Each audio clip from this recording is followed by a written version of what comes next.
मेरा सफर आज का नहीं, सदियों पुराना है। फारस की गलियों से निकलकर हिंदुस्तान की मिठास बना हूँ। मैं वो मिठास हूँ जो हर जलेबी को पहचान देती है। बिना मेरे वो बस आटा रह जाती।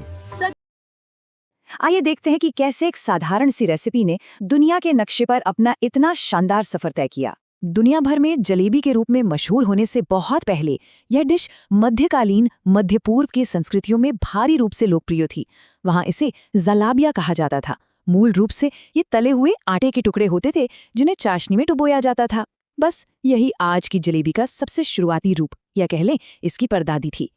अब इन ऐतिहासिक दस्तावेजों की टाइमलाइन पर नजर डालना बेहद दिलचस्प है। 10वीं सदी की अरबी कुक बुक्स में इसका सबसे पहला जिक्र मिलता है। इसके बाद 13वीं सदी में यह फारसी पाककला ग्रंथों में अपनी जगह पक्की करती है, और फिर 15वीं सदी आते आते ये सीधे भारतीय संस्कृत ग्रंथ गुण्य गुणबोधिनी में प्रकट हो जाती है। ये क्रमिक प्रवास हमें साफ तौर पर प्राचीन व्यापारिक मार्गों की एक जीवंत कहानी सुनाता है। भाग 2, उपमहाद्वीप की यात्रा। चलिए देखते हैं कि कैसे ये रेसिपी मध्यकालीन व्यापार और विजय मार्गों के जरिए आगे बढ़ी। भारतीय उपमहाद्वीप में इस व्यंजन का प्रवेश मुख्य रूप से फारसी और मध्य एशियाई प्रभावों के जरिए हुआ। जरा सोचिए, उन प्राचीन व्यापारिक मार्गों पर सिर्फ रेशम या मसालों का ही व्यापार नहीं होता था, बल्कि विचारों, संस्कृतियों और ऐसी ही स्वादिष्ट रेसिपीज का भी आदान प्रदान होता था। भारत में इसका फैलाव काफी हद तक इस्लामी शासन के विस्तार के साथ साथ हुआ, और जैसा कि पहले बताया गया, 15वीं शताब्दी के संस्कृत ग्रंथ गुण्य गुणबोधिनी में इसका उल्लेख यह पक्का कर देता है कि तब तक ये पूरी तरह से भारतीय समाज का अभिन्न हिस्सा बन चुकी थी। भाग 3, भारतीय रूपांतरण। एक नए माहौल में आकर कैसे इस रेसिपी ने खुद को स्थानीय स्वाद के अनुकूल ढाला।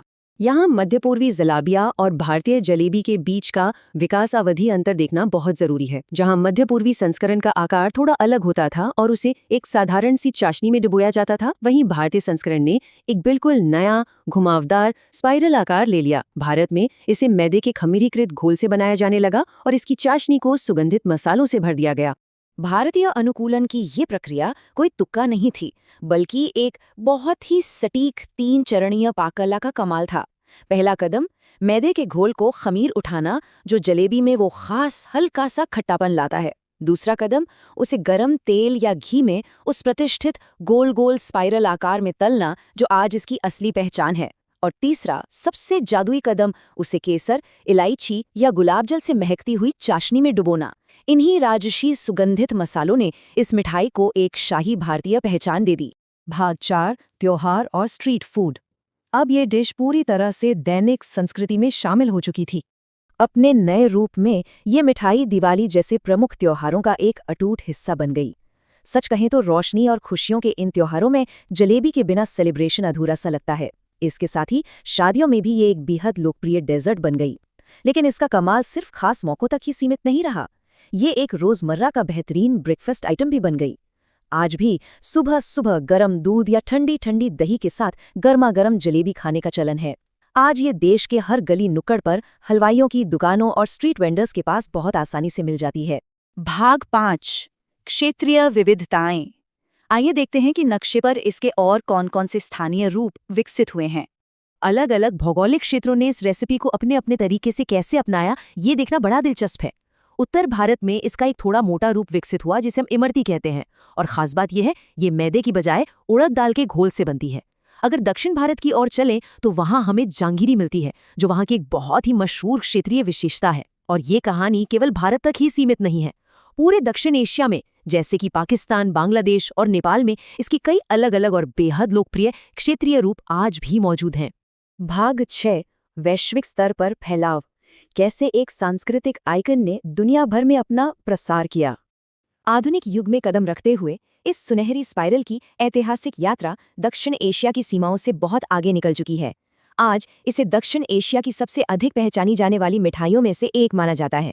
जब लोग दुनिया भर में गए तो वे अपने साथ अपनी संस्कृति, अपनी यादें और अपना स्वाद भी लेते गए। अंतर्राष्ट्रीय स्तर पर फैले इन्हीं प्रवासी समुदायों ने इस व्यंजन को पूरी दुनिया के कोने कोने तक पहुंचा दिया। यही कारण है कि आज दुनिया भर के बड़े बड़े रेस्टोरेंट्स और अंतर्राष्ट्रीय सांस्कृतिक महोत्सवों में जलेबी बहुत ही शान से परोसी जाती है।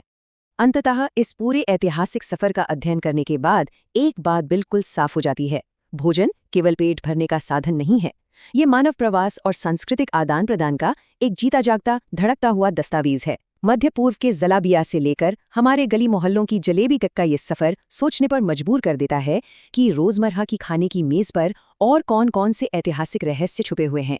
शायद कोई और डिश किसी और प्राचीन व्यापारिक मार्ग की कहानी सुनाने का इंतजार कर रही हो।